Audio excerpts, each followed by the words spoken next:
N.Y.C just got sued for $1.8 billion because of commissions. Sellers don't trust agents. Agents don't trust sellers. There's something going on with the buyers. What's the future of commissions? Let's talk about it. What's going on, good guys? Like, comment, subscribe. Chris Newton here, Chris Newton Real Estate, ChrisNewtonRealEstate.com, Chris Newton Real Estate everywhere. Let's talk about it.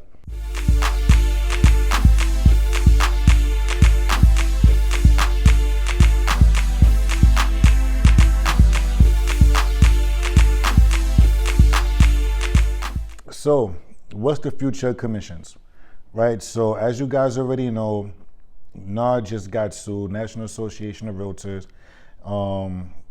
just got sued. Big case, $1.8 billion. The attorney actually made the most money out of everybody. You know, $1.8 billion. You take away 30, he made about 700 million or some crazy number. Like his firm love him. His firm love him right now.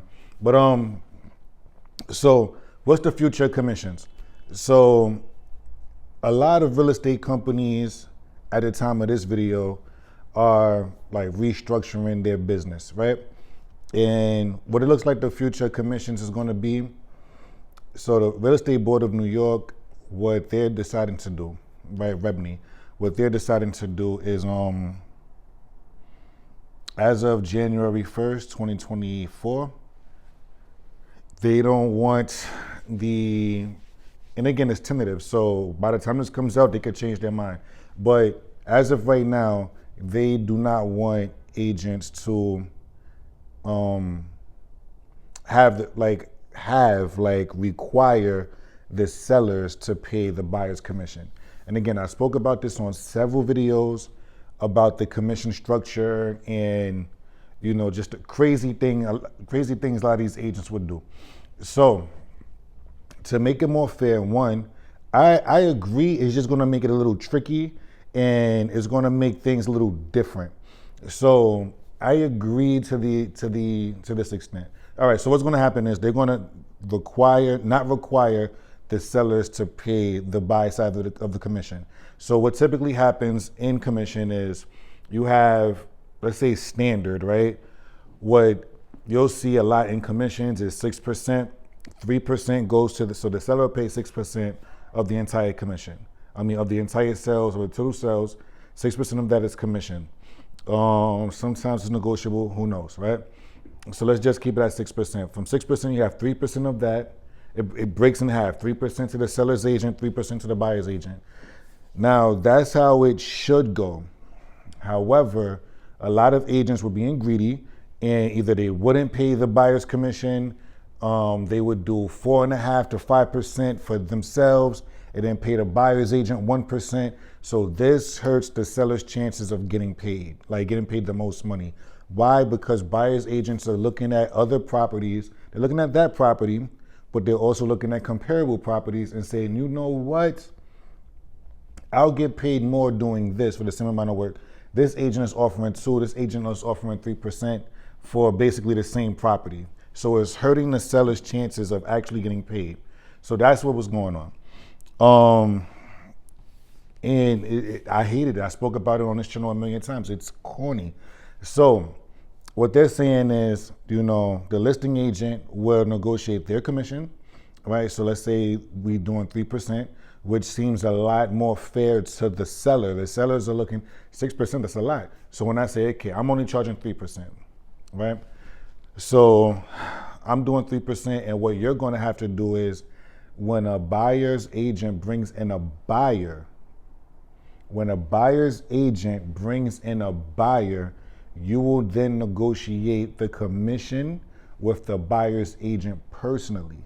So the buyer's agent can send in a commission, they can send in an offer. We're offering $500,000 on this $550,000 property. All right, great. However, we want 3% commission. We want 2% commission or whatever. Now, the seller can reject that. Again, it's negotiable. The seller can reject that and counter, and then a buyer's agent can also reject that. So now the buyer's agent can say, we're offering $500,000. with 3% commission. The sellers can now say, well, we only want to pay you 1%. The buyer's agent can now say, all right, we're going to retract our deal. Now, obviously, that conversation with the buyer has to happen, right? So the buyer's agent has to have that conversation with the buyer. Listen, we're going to offer this. I'm going to negotiate my commission with this, and I'm not taking no less than this amount for this deal. Okay, so now this is tricky because for the buyer's agent, it's fair. It's more fair. It's more fair for them because now the seller's agent doesn't have their commission in their hands. So where it's like, oh, well, you're going to take this amount of money. Like that, they take that power out of their hands.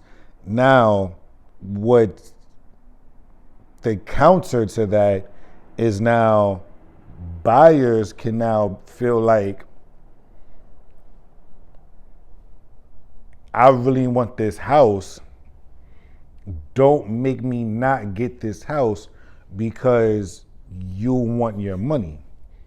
Now, agents should be getting paid what agents are worth, right? I firmly believe that agents should be getting paid what agents are worth. So now if an agent feels like he's worth 3%, he should get that. Is that going to get in the way of some buyers getting their house? Yes. It was happening with, it's basically taking the pressure off the sellers and putting it onto the buyers. Or it's taking that situation off of the sellers and putting it onto the buyers. Why? Because now, okay, the sellers are, saying, okay, 3% and I'll negotiate. But now when that seller says, you just bought that buyer here, why am I paying you $20,000 or $80,000 or whatever just for you bringing a buyer and going through an inspection? Why am I paying you $80,000, $200,000, whatever it is? That agent says, you know what? I'm not taking no less than 2%. And then then the seller's like, well, then we don't have a deal. The buyer misses out on the property. So it's tricky. It's tricky. It's tricky. In my opinion, I don't even know how I have it structured. In my opinion, I feel like it should be this, right? Seller pays the 6%, and during that conversation, it should be clear, right? Because some of those contracts are clear, but the sellers don't understand that, oh, well, I'm going to pay them 1.5% commission. I'm going to take 4.5% because I have to do the marketing. I have to do this. The sellers are now aware that this is hurting them.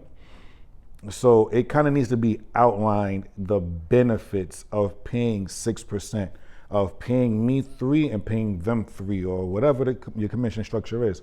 It should be outlined somewhere and explained in detail. Unfortunately, real estate agents are people, and there's bad real estate agents because there's bad people.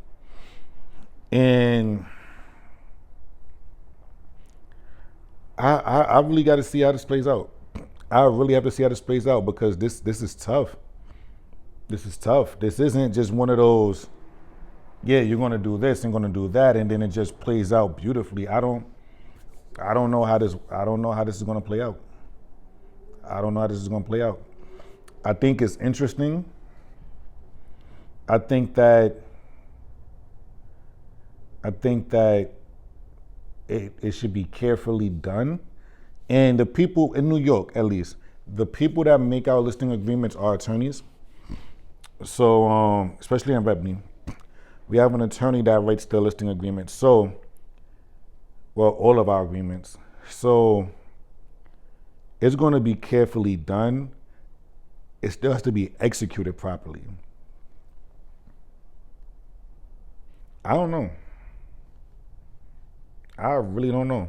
This is tricky. This is tricky. The future commissions is going to be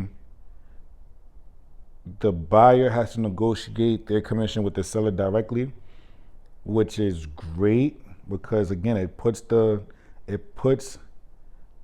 fate of the commission for the buyer in the buyer's hands if the seller's agent doesn't get into the seller's ear now. I don't know. I really don't know. I don't know. Talk to you guys soon. Like, comment, subscribe if you guys are with me. Tell me what you guys' thoughts are. If you, where do you guys believe that the future of commissions is going?